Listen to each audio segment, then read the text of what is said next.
ఊహించలేదు ఇలా జరుగుతుందని, ఇలా వస్తాయని కూడా. బట్ ఎస్,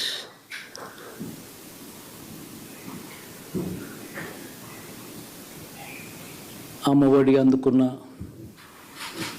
53 లక్షల మంది తల్లులకు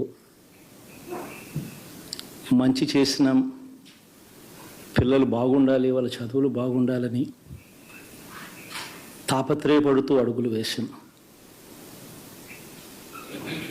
మరి అక్క చెల్లెమ్మల ఓట్లు ఏమయ్యాయో తెలీదు. 66 లక్షల మంది అవ్వాతాతలకు, వితంతులకు, వికలాంగులకు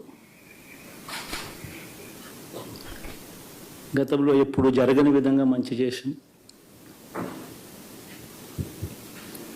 వారి కష్టాల్లో తోడుగా ఉంటూ వారి